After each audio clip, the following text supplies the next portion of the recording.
For almost half a century, a huge part of the world was caught up in this massive political experiment, the Soviet-led communist bloc.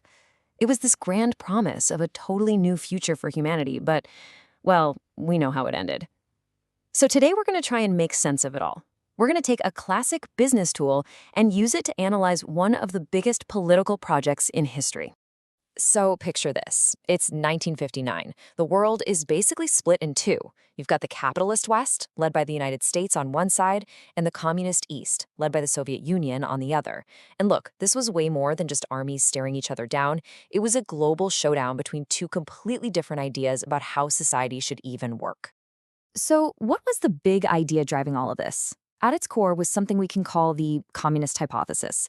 The thinking was that capitalism was just a stepping stone in human history, something that, like feudalism before it, just had to be overcome. And the end goal? To build a society that was more rational, more equal, all through socialism. All right, so how do we wrap our heads around the rise and fall of this entire bloc? We're going to use a SWOT analysis.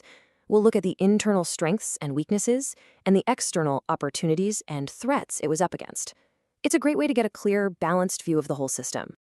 Okay, so here's the big picture. In the strengths column, you've got this really powerful ideology, right? It's rooted in these big Enlightenment ideas of progress, equality, liberty. But, and this is a big but, internally, it had these critical weaknesses that would turn out to be fatal. You had a political system that just kept getting harder, evolving from authoritarianism into full-blown totalitarianism. And then this new elite class of bureaucrats pops up, completely out of touch with the very workers they claim to represent. And on top of all that, they were facing some huge external threats. The bloc was smaller, it had fewer resources, it was starting from way behind industrially after World War II, and it was constantly being boxed in by this powerful US-led alliance. Now, let's zoom in on that bureaucratic elite, because this concept is absolutely key. They were called the nomenklatura. This was the new ruling class. They weren't capitalists owning factories, no. These were party insiders, the loyal officials who got their power by towing the line, not by being innovative. And what happened? Well, over time, they totally lost touch with the working class and fought against any kind of change that might rock their comfortable boat. Okay, so it's super important to remember that the Soviet Union wasn't just one thing. It changed a lot over its 70-year run. So to really get it, we need to look at how it evolved through a few different phases. So let's break it down into three main acts, if you will. First, you have USSR 1.0, the early revolutionary days under Lenin. Then comes USSR 2.0, the brutal, transformative era of Stalin. And finally, USSR 3.0, that long final stretch after Stalin, a period of bureaucracy, social welfare, and eventually stagnation. All right, so after Lenin died, the whole project hit a crossroads, and it came down to this huge debate between two very different figures, Leon Trotsky and Joseph Stalin. Trotsky was all about internationalism. He believed the only way the Soviet Union could survive was if it sparked a worldwide revolution. But Stalin, he had a different, much more pragmatic plan. Socialism in one country. His argument was, look, the revolution in Europe failed. We have to dig in, focus on ourselves, and build up our own strength. And guess who won? Stalin. That single decision basically set the course for the USSR for decades to come. And wow, did Stalin's policy have results? Just look at this chart. It shows the absolutely breakneck speed of their industrialization. Through sheer force with 5-year plans and collectivization, the Soviet Union went from being this mostly rural agrarian society to the second biggest industrial power on the planet. I mean, for a while there, its growth was actually tracking that of the USA. And, for all its horrors, the economic model did deliver on one of its biggest promises, equality. This graph says it all.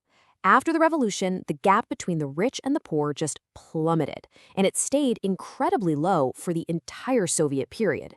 It was a fraction of what you saw in the West. But this is where things get really complicated, because all that progress came at an unimaginable human cost. The Soviet Union was just this bundle of contradictions. On one hand, you have these incredible scientific achievements, like sending Sputnik, the first satellite, into orbit. And on the other hand, you have the Gulag, this vast, brutal network of forced labor camps for anyone deemed an enemy of the state. So when Stalin finally died in '53, things started to change. His successor, Nikita Khrushchev, kicked off this whole process of de-Stalinization. He actually came out and condemned Stalin's crimes. And this is a really key distinction. This system shifted.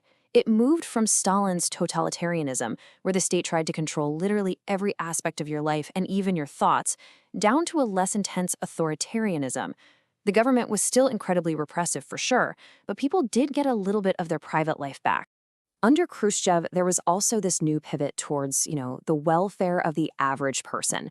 The economy was geared to provide the basics for a life that was, well, austere but stable. And you can literally still see the legacy of this today in the millions of simple prefab apartments they built, the famous Khrushchevkas.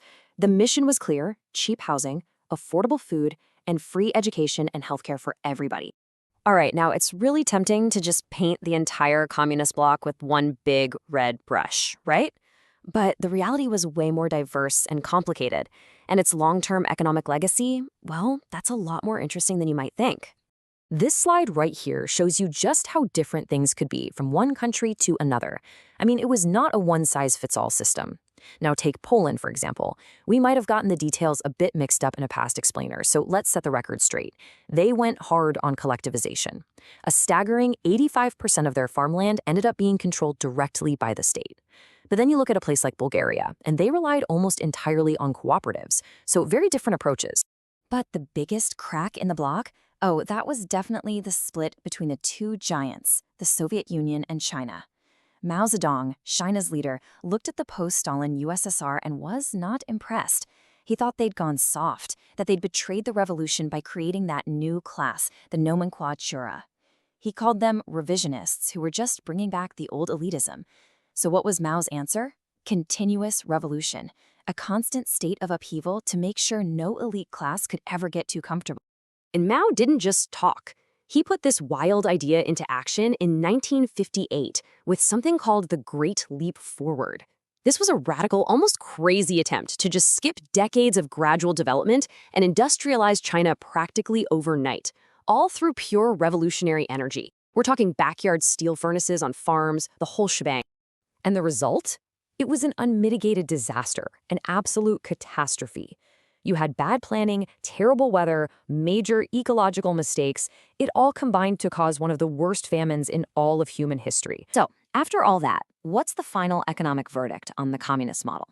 Well, the work of economic historian Branko Milanovic gives us a really fascinating take on this. Look at this graph. Think of it like this. For a really poor, underdeveloped country, the communist model was actually a pretty effective rocket booster. It was good at getting the basics done: literacy, infrastructure, basic healthcare. But that rocket had a ceiling. Once a country hit a certain level of income, the system just choked off the innovation and dynamism you need to become a truly advanced modern economy. And that kind of brings us full circle to a really tough question. The system was repressive, it failed economically in the long run, no doubt. But it also gave people a level of security, equality, and social welfare. A guaranteed job, a home, healthcare. That was completely torn away when it all came crashing down. So when you consider that trade-off, it makes you wonder, why might some people today, especially in Russia, actually feel a sense of nostalgia for the Soviet era? It's a complicated legacy and definitely something we're thinking about.